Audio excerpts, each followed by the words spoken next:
Hello, my name's Dave Mulham. I'm the Chief Architect for the TM Forum, and I'm delighted today through Layer 123 to share the results of a project that we're conducting into cloud-native networks and IT.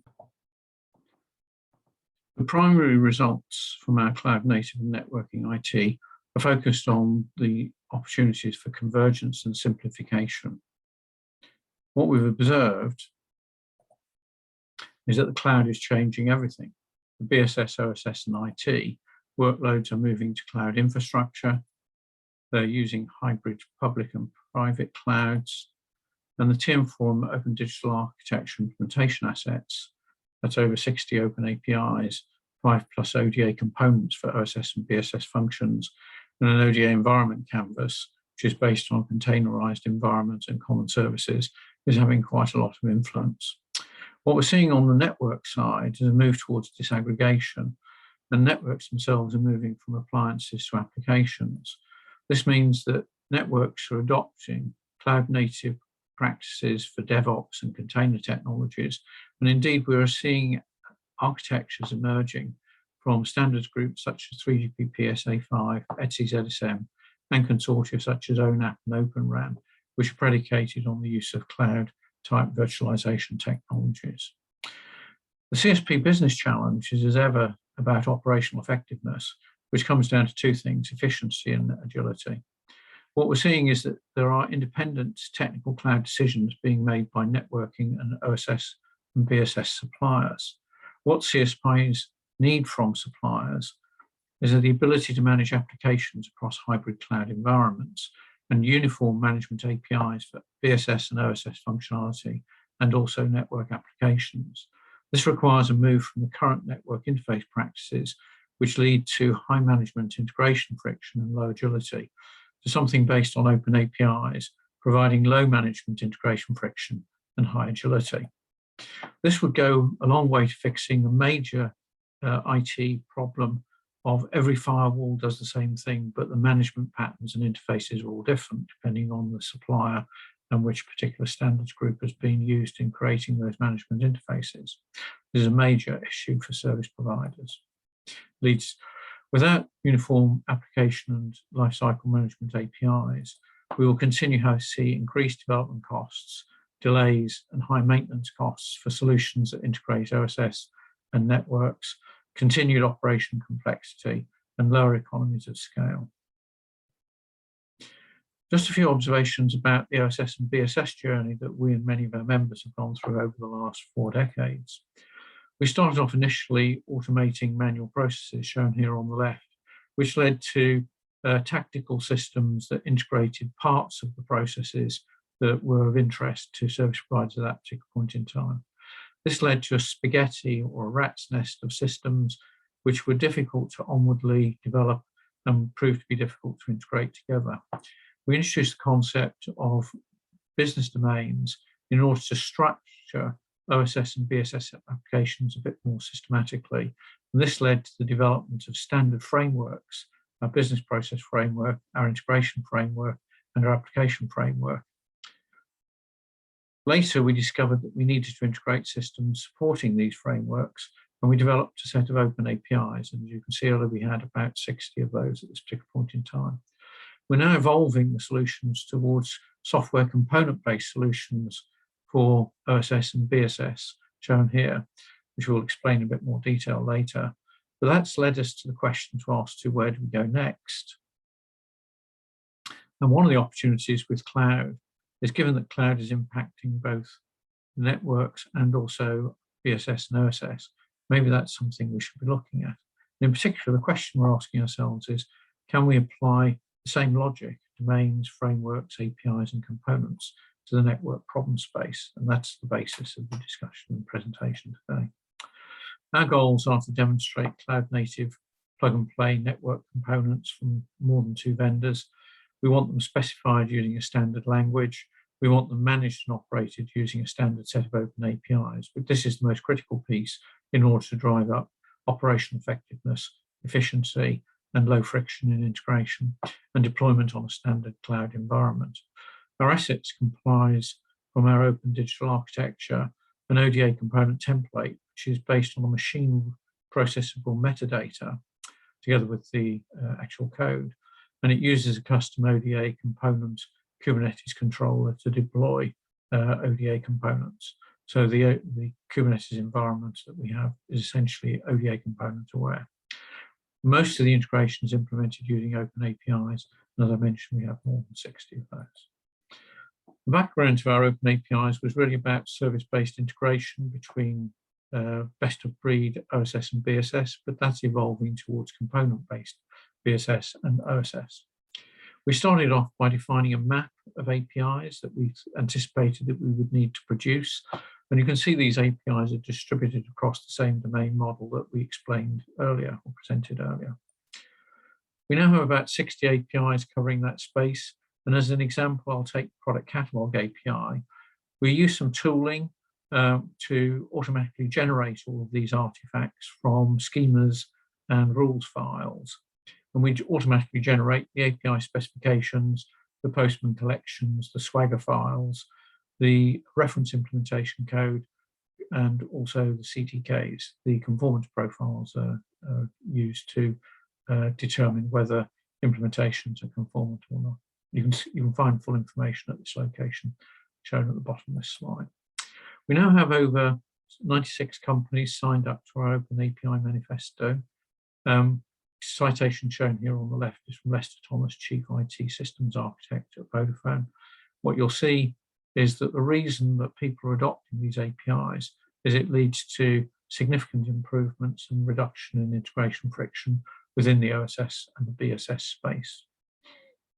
What we're observing as outsiders to the network journey is that most networking applications or systems have been based on the concept of there being three planes, a user plane, a control plane, and a management plane. What we've seen with NFV is a movement from implementing those three planes as dedicated closed systems or appliances and a move towards virtualized appliance approach where there are virtual applications running on standard high volume servers. Initially, this was on virtual machines, but increasingly the move is towards containerized-based environments. If you look at the standards that are emerging in the networking space, they distinguish the implementations into two logical areas, that of management functions, which implement management plane, and network functions that implement the control and the user plane. Looking at the ETSI ZSM architecture as an example of this, we see that management functions are identified here, shown by the red loop here. And these expose services from those management components, and they expose them through the use of APIs and an integration fabric. They also support other services as shown over here. And what we're seeing is that some elements of what they're doing are similar to what we've already done in ODA components. Moving on to ODA components, our original idea was to create a software component-based solution for building OSS and BSS in the future. And we have this icon here shown as a pentagon, where the core functions, such as a product catalog, these are the green items, are supported, and this component is made well enabled by supporting a series of standardized management APIs, which are really related to lifecycle related matters. And these divide into two groups, those that are related to a component as a piece of software. And it turns out that these APIs and the configurations can be pretty standard across all ODA components for a given environment. And there are also application and lifecycle management associated with core functions. And here we can see common APIs and a common configuration model, but where the actual configurations vary per component. If you take that concept and move it over to more of a network component-centric view, you'll see that the core services now are networking functions, could be firewalls, routers, where the interfaces to other network components might be APIs, but more probably protocols that have been defined in particular by the IETF. But it's entirely possible to add concepts that we described on the left to these management functions, such as the specific and explicit identification of the environment they operate in, the addition of management services shown in blue here that allow them to be managed or well enabled, is the phrase that we've used, and integrate both with OSS from their core functionality point of view, but also make them well enabled from a lifecycle management point of view. Looking at the ODA environment on which these components work, we've discovered from our practical lab experiments that this is really quite an important element to this. Our focus is predominantly on software plug and play with that local environment and interoperability of these ODA components, both within a single environment and between components implemented on different environments. We haven't found as yet strong requirements for portability of software from one environment to another, but that may change over time. This particular set of functions here, describing the ODA environment, is similar to and based on work that we've done on a platform-based reference architecture, but gives you some idea of the functionality that ultimately you might envisage to be present in an ODA environment. We're starting step by step. We've built an implementation of this environment, which we call an ODA canvas, and we've implemented part of that functionality, but by no means all of it. This is primarily focused on security matters at the moment, so we have an identity management system or functions running in the canvas. We have gateways. We manage the clusters using something called K9S. We have a Kubernetes ecosystem here that we've adopted, which includes service mesh. We picked up use of performance management through Prometheus.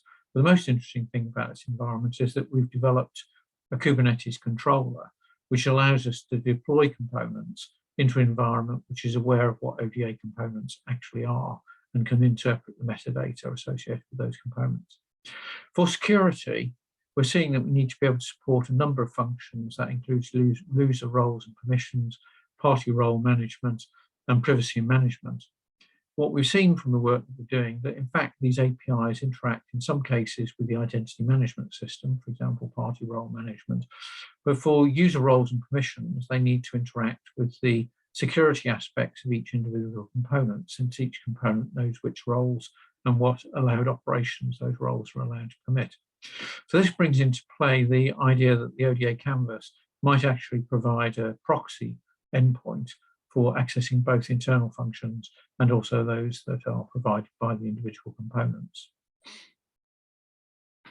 If we move to the original diagram, it's not a stretch to understand now that management functions can be made well enabled by the use of ODA components. And these kind of functions would include things like product catalogs, orchestration, inventory, and assurance. That raises the question, could we well enable network functions? And so it's not a stretch to understand that we could actually perhaps apply some of the well-enabled concepts from the management functions that we've done to network functions, and that these could be implemented using TM Forum open APIs. And that's the basis of the investigation that we've been conducting. I'd like to move to autonomous networks, AI, and ODA components, because that's the main thread of this theme.